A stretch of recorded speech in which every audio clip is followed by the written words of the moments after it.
এই কলকাতার মহানগরীর প্রাণকেন্দ্রে আজকে আমরা প্রাণকেন্দ্র হচ্ছে ধর্মতলা।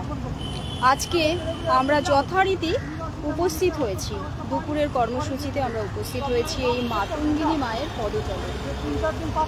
এই যে কলকাতার প্রাণকেন্দ্র ধর্মতলা, এটা এখন হয়ে দাঁড়িয়েছে ধর্নাতলা। আজকে আমাদের 1046তম দিনের লাইভ শুরু হতে চলেছে, বা দুপুরের কর্মসূচিও বলতে পারি।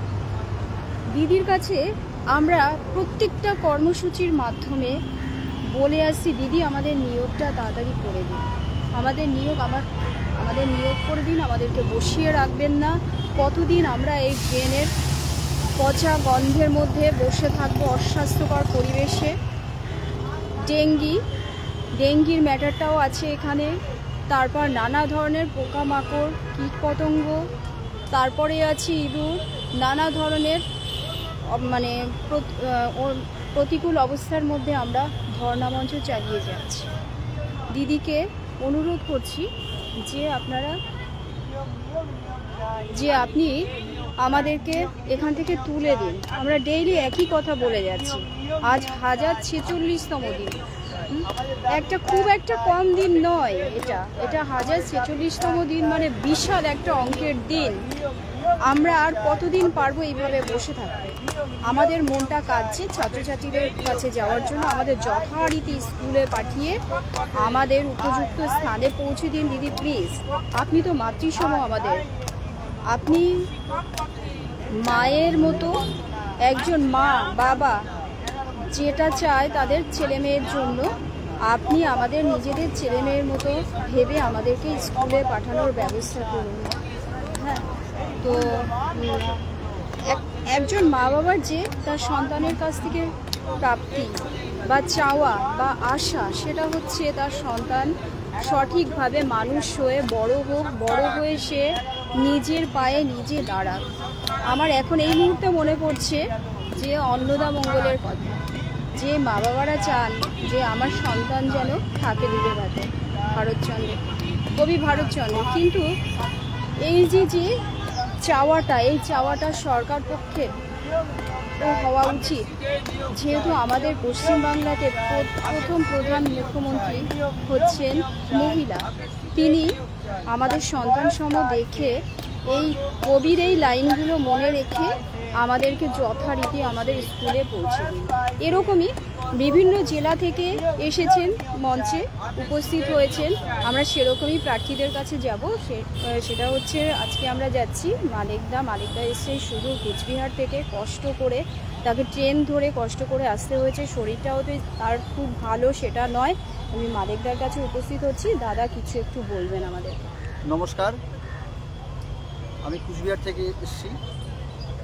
আমাদের শুধু একটাই দাবি, আমরা কমিশনের দেওয়া যে রুল 8(3)B রুল, সেটা মেনে আপডেট সিটে নিয়োগ করুক। আমরা এই দাবিতে আমাদের আজকে 1042তম দিনে আমরা উপস্থিত হয়েছি। 46তম দিন, 1046তম দিনে আমরা অবস্থান করেছি। মাননীয়ার কাছে একটাই অনুরোধ, আমাদেরকে বাঁচতে দিন, আমরা বাঁচতে চাই। আমাদের অনেক দাদা দিদির বয়স পেরিয়ে গেছে, আর বয়স নেই, আর তারা আর অন্য কোনো চাকরি পরীক্ষাও বসতে পারবে না।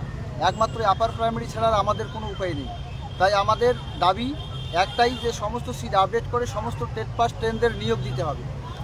আর একটা বার্তা দিতে চাই, যে যারা এই ঘরে বসে এই মোবাইল দেখছে, সিট মোবাইলে আপডেট নিচ্ছেন, তাদেরকে অনুরোধ করব, আপনারা বাড়িতে বসে না থেকে আপনারা মঞ্চে আসুন, মঞ্চকে ভরিয়ে রাখুন। তাহলে মঞ্চেই একদিন আমাদের ভরসা যোগাবে, বা মঞ্চেই কিছু যদি একটা হয় মঞ্চের থেকেই আমাদের হবে। অল ওভার ওয়েস্ট বেঙ্গলের মধ্যে এতগুলো ক্যান্ডিডেট, আজকে মঞ্চে মাত্রই সামান্য কয়েকজন। এটা কখনো আশা করা মানে এটাকে কি বলবো, মানে আমাদের চাকরিটার কারো দরকার নেই। আমাদের মঞ্চের প্রতি একটা সবার এখানে আসা উচিত বা আসা দরকার। মঞ্চটা ভরিয়ে গেলে এটা একটা আমাদের তাড়াতাড়ি আমরা আমাদের দাবিটা থেকে আমরা বেরিয়ে আসতে পারবো, বা দাবিগুলো আদায় করে নিতে পারবো। এই জন্য বাড়িতে যারা আছেন, আপনারা অনেক মুখে ভাষণ দেন বা অনেকে বড় বড় কথা বলেন, কিন্তু মঞ্চে আসেন না। তাদেরকে বলবো অন্তত মঞ্চে আসুন, মঞ্চটাকে ভরিয়ে দিন। মঞ্চে যদি থাকে তাহলে মঞ্চে যদি আমরা পরিপূর্ণ আমাদের ক্যান্ডিডেট আসতে পারি, তাহলে মঞ্চটা আমাদের সার্থক হবে বা আমরা আমাদের দাবিটা আদায় করে নিতে সুবিধা হবে। এতটুকুই আলোচনা। আর দিদির কাছে একটাই আমি অনুরোধ করব, আমাদেরকে আর কতদিন এইভাবে রাস্তায় বসিয়ে রাখবেন? এই ঝড় বৃষ্টি সমস্ত কিছুকে অপেক্ষা করে আমরা আজকে এই ধর্ণা মঞ্চে বসে আছি। আমাদের দাবিটাকে আপনারা মেনে নিন। আমাদের দাবি তো অন্যায্য নয়, আমাদের দাবি ন্যায্য। কমিশনের দেওয়া যে গেজেট, সেই গেজেট পরিষ্কার বলা আছে সিট আপডেট করে, ইন্টারভিউ 15 দিন আগে সমস্ত সিট আপডেট করে সমস্ত টেট পাস টেনদের নিয়োগ দিতে হবে। আমরা সেই দাবিতেই থাকছি। আমরা এই দাবি যতদিন না পর্যন্ত আমাদের মেনে নেওয়া হচ্ছে, আমরা আমাদের আন্দোলন, আমাদের ধর্ণা মঞ্চ আমরা চালিয়ে যাব।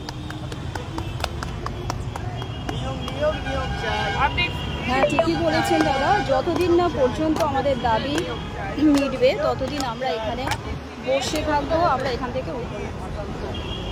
তো আমরা আর এক দাদার কাছে যাচ্ছি। দাদা কিছু বলুন। আমি কলকাতায় থাকি, কলকাতা থেকেই এসেছি। আমরা ইন্টারভিউ বঞ্চিত আপার প্রাইমারি ক্যান্ডিডেট।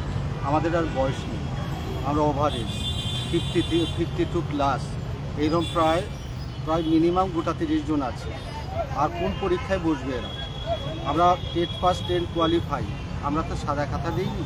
তাই মাননীয়ার কাছে একটাই অনুরোধ, আপনি যেহেতু সত্যের প্রতীক, মানবতার প্রতীক, তাই আপনার কাছে একটাই অনুরোধ, আপনি আমাদের এখানে আসুন, প্রতিনিধি পাঠানোর পরে আপনিই পারবেন একমাত্র আমাদের এই দুর্বিষহ জ্বালা যন্ত্রণা থেকে উদ্ধার করতে।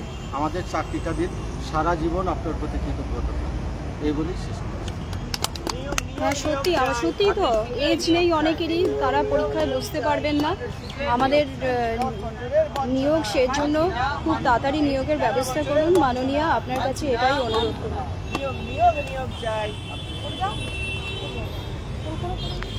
ফিনিশ করুন।